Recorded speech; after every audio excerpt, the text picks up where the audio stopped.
بسم الله الرحمن الرحيم. اللهم صل وسلم وبارك على سيدنا محمد وعلى آله وصحبه أجمعين. ازيكم حبايب قلبي، عاملين ايه؟ النهارده بقى هنعمل صينية بطاطس بيوريه بس باللحمة المفرومة. طريقة سهلة وبسيطة ومختلفة برضو هتعجبكم.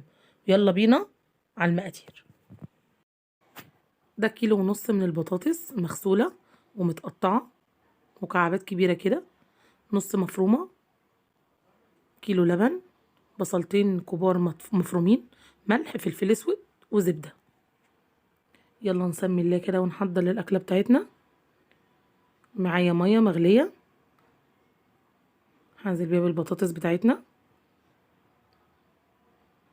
أنا بحب أقشر البطاطس وأقطعها كده عشان تبقى سهلة في السلق. ده 1.5 كيلو من البطاطس. ونملحها بقى الملح بتاعنا، مقدار الملح بتاعك تحطيه، ونغطيها ونسيبها لحد ما تستوي. هنا بقى هنعصق اللحمة بتاعتنا. هنزل بحتة زبدة أو سمنة أو زيت، أي حاجة عندك. مش عايزة تحطي خالص ما تحطيش، براحتك، بس السمنة بتنفسها شوية يعني. هنزل بالبصل بتاعنا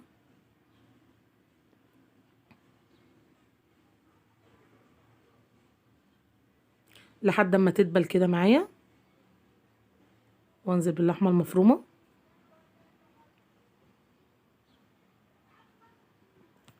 افضل اقلب فيها كده اهيت لحد ما اللون بتاعها يتغير الشكل دوت. انزل بقى بالملح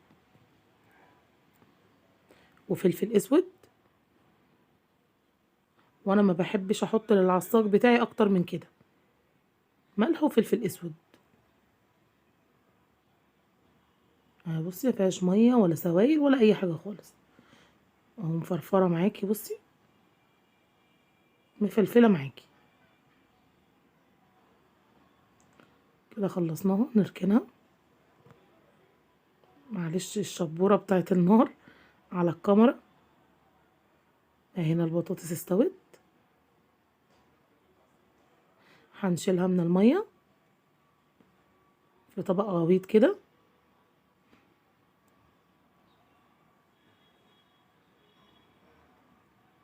كده نشلناها بقى. هنبتدي نبهر البطاطس بتاعتنا بفلفل اسود، ولو عايزه ملح نزود لها ملح، والزبده نديها مكعبين زبده كده حلوين عشان تبقى متطعمه. ونبتدي بقى نهرسها.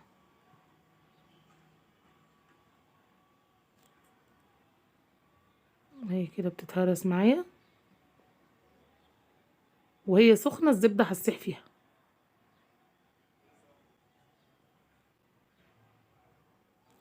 بالشكل دوت.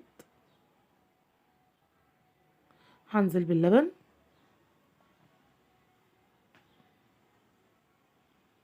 هيساعد معايا على عمليه الفرد برضو.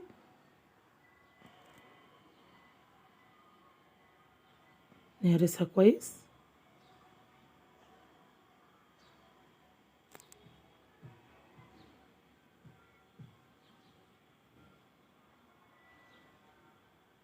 هي لحد ما تتهرس معاكي وتبقى بيوريه خالص، ناعمه خالص اهيت. بصي بوريك اهيت كلها اتهرست. على فكره سهله وعلى طول بتتعمل وطعمها جميل جدا. معايا صينيه اهي مقاس 30. هنزل بيها بحته سمنه او زبده سايحين. مفيش سمنه او زبده، حبه زيت. اوزعهم في الصينيه من تحت كده كويس، بفرشه بقى، بمعلقه، بايدك، باي حاجه. اهي كده اتوزعت بالشكل دوت من الجناب. هنزل بنص الخليط دهوت في الصينيه من تحت. جربوها على طريقتي دي هتعجبكم قوي قوي قوي، وهستنى رايكم في التعليقات. افرديها، المهم تتفرد وتتساوى. الصينيه دي بتاخد 1.5 كيلو بطاطس.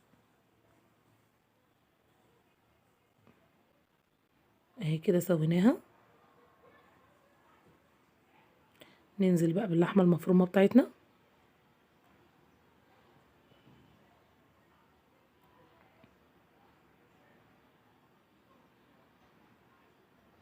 وزعي الخليط، وزعي اللحمة كلها اهيت. وانزل بقى بنص البطاطس البيوريه التانية، النص التاني من الخليط اللي احنا عملناه. وزعيه كده بالراحة، واحدة واحدة هينزل معاكي ويتفرد. هوريكي اهو دلوقتي بالشكل دوت. بنبتدي نفردها كده بالراحة لحد ما تتغطى كلها، اللحمة كلها تتغطى معانا اهيت بكل سهولة وبساطة. جربوها على الطريقة دي هتعجبكم قوي قوي قوي، وممكن تعتمدوها أكلة من أكلات رمضان. كل سنة وانتوا طيبين. اهو انا ما بحطش بيض وما بحطش اي حاجة فوق الوش غير معلقة الزبدة. البطاطس البيوريه ولحمة بحط زبدة. ام بسطرمة وجبنة تركي اللي اتفرج عليا قبل كده انا بعملها، بحط فوق الوش معلقة كاتشب. بميز دي عن دي. وزعت الزبدة اهي فوق الوش، معلقة زبدة، حبة فلفل اسود فوق الوش كده عشان يطعموا البطاطس. وفي الرف الاوسط على درجة حرارة 180. هتقعد حوالي ساعة الا ربع، وهتطلع ايه متحمرة وكله بالشكل دوت زي ما انتوا شايفين كده. ايه رأيكم بقى؟ بصوا هنقطعها مع بعض